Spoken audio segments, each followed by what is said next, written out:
marilah kita mendengarkan pidato kenegaraan Presiden Republik Indonesia dalam rangka pengantar rancangan undang-undang tentang anggaran pendapatan dan belanja negara tahun anggaran 2022 beserta nota keuangan. Kepada Saudara Presiden, kami persilahkan menyampaikan pidato kenegaraan Presiden Republik Indonesia dalam rangka pengantar rancangan undang-undang tentang anggaran pendapatan dan belanja negara tahun anggaran 2022 beserta nota keuangannya.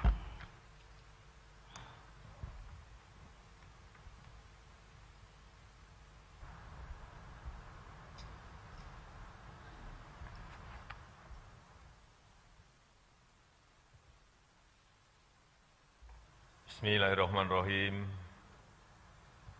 Assalamualaikum warahmatullahi wabarakatuh. Selamat siang, salam sejahtera bagi kita semuanya. Om Swastiastu, Namo Buddhaya, salam kebajikan.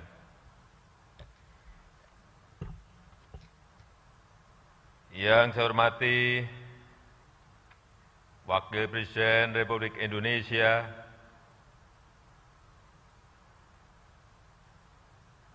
yang saya hormati Ketua, Pimpinan dan Anggota Dewan Perwakilan Rakyat Republik Indonesia,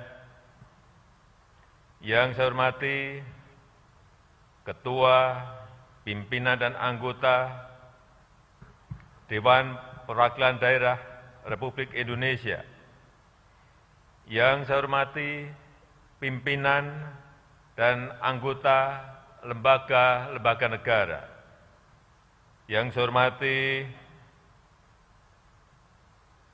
Ibu Hajah Megawati Soekarno Putri,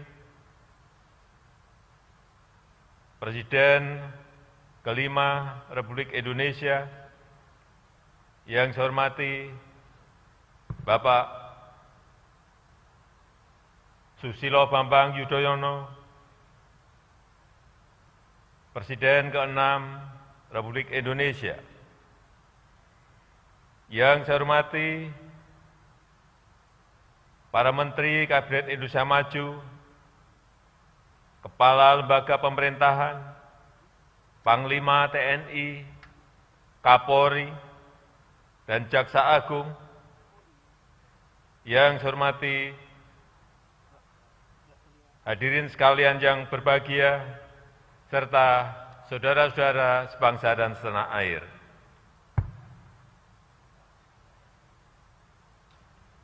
Sampai saat ini, pandemi COVID-19 masih belum berakhir. Di tahun 2022, kita masih akan dihadapkan pada ketidakpastian yang tinggi. Kita juga harus bersiap menghadapi tantangan global lainnya, seperti ancaman perubahan iklim, peningkatan dinamika geopolitik, serta pemulihan ekonomi global yang tidak merata. Karena itu, APBN tahun 2022 harus antisipatif, harus responsif, dan fleksibel merespon ketidakpastian. Namun, tetap mencerminkan optimisme dan kehati-hatian. APBN berperan sentral untuk melindungi keselamatan masyarakat dan sekaligus sebagai motor pengungkit pemulihan ekonomi. Sejak awal pandemi, kita telah menggunakan APBN sebagai perangkat kontrasiklus, mengatur keseimbangan rem dan gas, mengendalikan penyebaran COVID-19, melindungi masyarakat yang rentan, dan sekaligus mendorong kelangsungan dunia usaha. Strategi ini membuahkan hasil. Mesin pertumbuhan yang tertahan di awal pandemi sudah mulai bergerak. Di kuartal kedua 2021 kita mampu tumbuh 7,07% year on year, dan tingkat inflasi yang terkendali di angka 1,52% year-on-year. Ketua, pimpinan, dan anggota Dewan yang saya hormati, pada tahun 2022 pemerintah merencanakan kebijakan fiskal yang tetap ekspansif guna mendukung percepatan pemulihan sosial ekonomi, namun juga konsolidatif untuk menyehatkan APBN dengan penguatan reformasi struktural. Karena itu, pemerintah menyampaikan 6 fokus utama dalam kebijakan APBN tahun 2022. Pertama, melanjutkan upaya pengendalian COVID-19 dengan tetap memprioritaskan sektor kesehatan. Kedua, menjaga keberlanjutan program perlindungan sosial bagi masyarakat miskin dan rentan. Ketiga, memperkuat agenda peningkatan SDM yang unggul, berintegritas, dan berdaya saing. Yang keempat, melanjutkan pembangunan infrastruktur dan meningkatkan kemampuan adaptasi teknologi. Kelima, penguatan desentralisasi fiskal untuk peningkatan dan pemerataan kesejahteraan antar daerah. Keenam, melanjutkan reformasi penganggaran dengan menerapkan zero-based budgeting untuk mendorong agar belanja lebih efisien, memperkuat sinergi pusat dan daerah, fokus terhadap program prioritas dan berbasis hasil, serta antisipasi terhadap kondisi ketidakpastian. Hadirin yang saya muliakan, belanja negara dalam RAPBN 2022 direncanakan sebesar Rp2.708,7 triliun yang meliputi belanja pemerintah pusat sebesar Rp1.938,3 triliun serta transfer ke daerah dan dana desa sebesar Rp770,4 triliun. Anggaran kesehatan direncanakan sebesar Rp255,3 triliun atau 9,4% dari belanja negara. Anggaran tersebut akan diarahkan untuk melanjutkan penanganan pandemi, reformasi sistem kesehatan, dan percepatan penurunan stunting, serta kesinambungan program JKN. Kita harus bisa memanfaatkan pandemi sebagai momentum untuk perbaikan dan reformasi sistem kesehatan Indonesia. Kita harus mampu membangun produksi vaksin sendiri dan mendorong berkembangnya industri farmasi yang kuat dan kompetitif. Anggaran perlindungan sosial dialokasikan sebesar Rp427,5 triliun untuk membantu masyarakat miskin dan rentan memenuhi kebutuhan dasarnya, dan dalam jangka panjang diharapkan akan mampu memotong rantai kemiskinan. Sejalan dengan hal tersebut, untuk mendukung reformasi program perlindungan sosial yang diarahkan pada melanjutkan penyempurnaan data terpadu kesejahteraan sosial di TKS dan mensinergikan dengan berbagai data terkait, mendukung reformasi perlindungan sosial secara bertahap dan terukur, mendukung program jaminan kehilangan pekerjaan sesuai dengan Undang-Undang Cipta Kerja, serta peningkatan kualitas implementasi perlindungan sosial dan pengembangan skema perlindungan sosial adaptif. Untuk peningkatan produktivitas dan kualitas SDM disiapkan anggaran pendidikan sebesar Rp541,7 triliun. Pembangunan SDM tetap menjadi agenda prioritas kita. Indonesia harus bisa memanfaatkan bonus demografi dan siap menghadapi disrupsi teknologi. Kita harus menyiapkan SDM yang produktif, inovatif, dan berdaya saing global, dengan tetap mengamalkan nilai-nilai Pancasila, berakhlak mulia, dan menjaga jati diri budaya bangsa. Kebijakan diarahkan untuk melanjutkan reformasi pendidikan dengan penekanan pada 3 hal. Peningkatan kualitas SDM melalui penguatan PAUD dan sekolah penggerak, pemerataan sarana prasarana pendidikan, serta menyelesaikan mismatch pendidikan dengan penguatan pendidikan vokasi, pengembangan riset terapan dan inovasi yang tersambung dengan industri dan masyarakat, program magang dan teaching industry, serta pelaksanaan program Merdeka Belajar. Pemerintah berkomitmen untuk memperkuat investasi pemerintah di bidang pendidikan antara lain, mendukung perluasan program beasiswa, adopsi teknologi informasi dan komunikasi, pemajuan kebudayaan, penguatan perguruan tinggi kelas dunia, dan pengembangan riset dan inovasi. Pembangunan infrastruktur dianggarkan sebesar Rp384,8 triliun.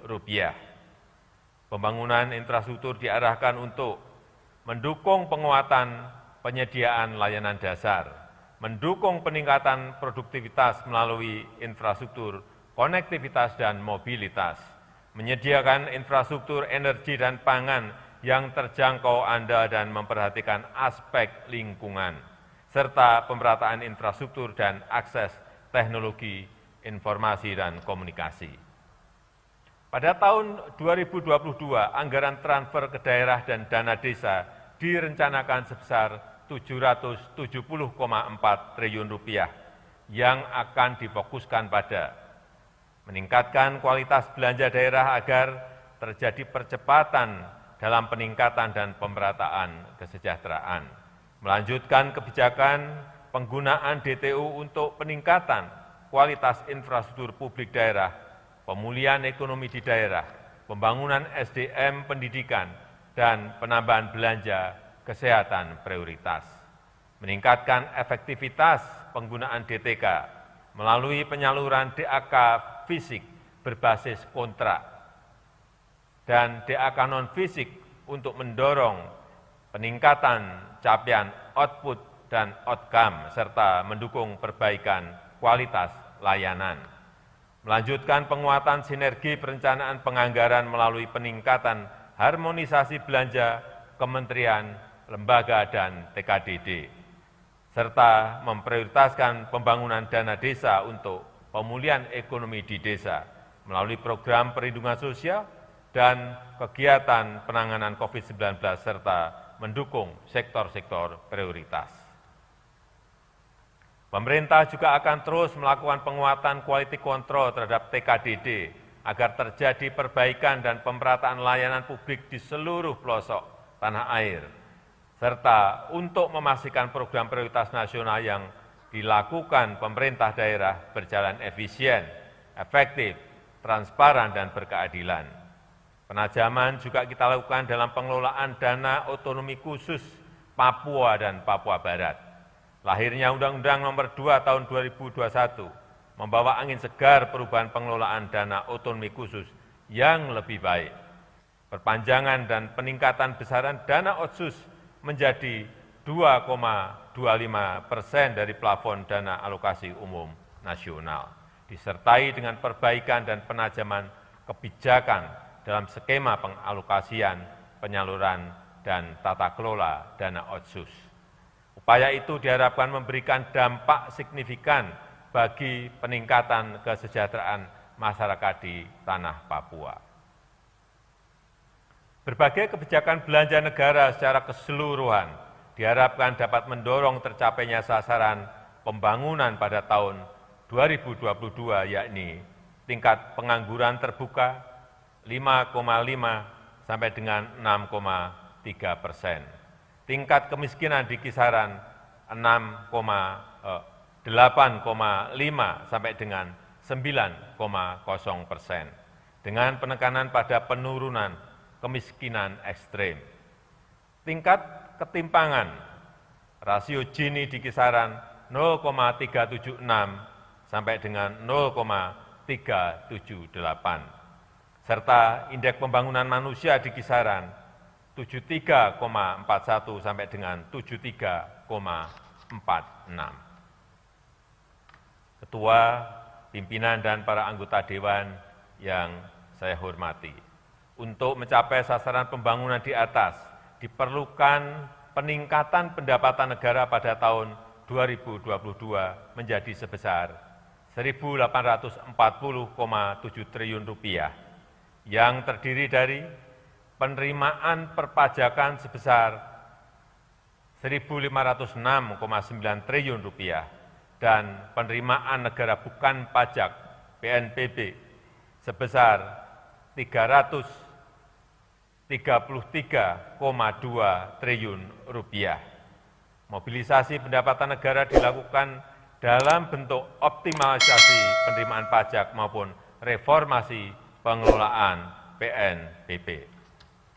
Ketua, pimpinan, dan para anggota Dewan yang terhormat, defisit anggaran tahun 2022 direncanakan sebesar 4,85% terhadap PDB atau Rp868 triliun.